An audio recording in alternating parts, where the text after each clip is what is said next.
दोस्तों, आप सभी का एक बार फिर से स्वागत है हमारे चैनल दुर्गा भक्ति मार्ग में।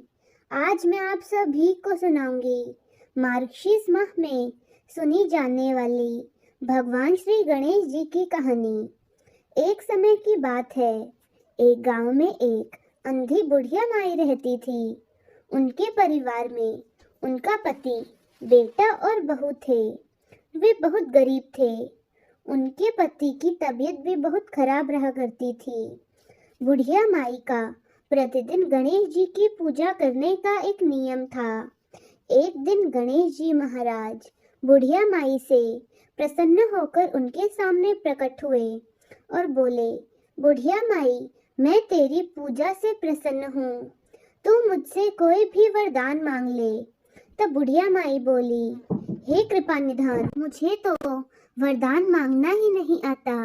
गणेश जी बोले, बुढ़िया माई, मैं आया हूँ तो कुछ ना कुछ तो देकर ही जाऊंगा। बुढ़िया माई बोली, हे प्रभु, जिंदगी में पहली बार आप सामने आए हो। मुझे नहीं पता इस समय मैं आपसे क्या मांगू। आपके दर्शन से ही मेरी सारी इच्छाएं खत्म हो गई हैं। ये सुनकर भगवान श्री गणेश मुस्कुराए और बोले, बुढ़िया माई, मैं कल फिर आऊंगा। तब तक तुम सोच कर रख लो, अपने घर में सबसे पूछ लो। बुढ़िया माई बोली, ठीक है प्रभु। यह कहकर गणेश जी चले गए। बुढ़िया माई ने बेटे को सारी बात बताई तो बुढ़िया माई का बेटा बोला, माँ, हम तो इतने गरीब हैं, हमारे लिए धन ही मांग लो। बुढ़िया माई को यह सही नहीं लगा। फिर वे अपनी बहू के पास गई और उसे भी सारी बात बताई तो उनकी बहू बोली, माँ, पोता मांग लो। बुढ़िया माई ने अपने पति से पूछा तो वो बोला, मेरी तबीयत तो इतनी खराब ही रहती है, मेरी जिंदगी और अच्छी सेहत मांग लो। बुढ़िया माई ने सोचा, सब तो अपने अपने मतलब का ही मांग रहे हैं, क्यों ना मैं एक बार पड़ोसन से पूछ लूं। तो पड़ोसन बोली, हे बुढ़िया माई, क्यों तू धन मांगे, क्यों पोता मांगे, तू अपने लिए दीदे घोड़ा मांग ले।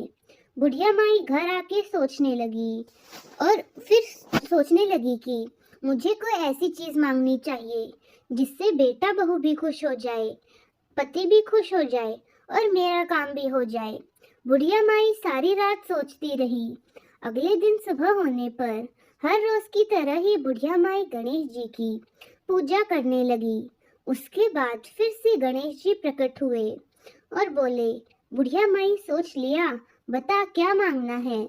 तो बुढ़िया माई बोली, हे गणेश जी महाराज, दया के सागर, आप ऐसी कृपा करो कि मैं सोने के कटोरे में अपने पोते को दूध पीता देख सकूं। अमर सुहाग दे दो, निरोगी काया दे दो, सभी को सुख दो। तब गणेश जी भगवान बोले, अरे बुढ़िया माई, तूने तो मुझे ठग लिया, सब कुछ तो मांग लिया और फिर कहती है कि मुझे मांगना नहीं आता।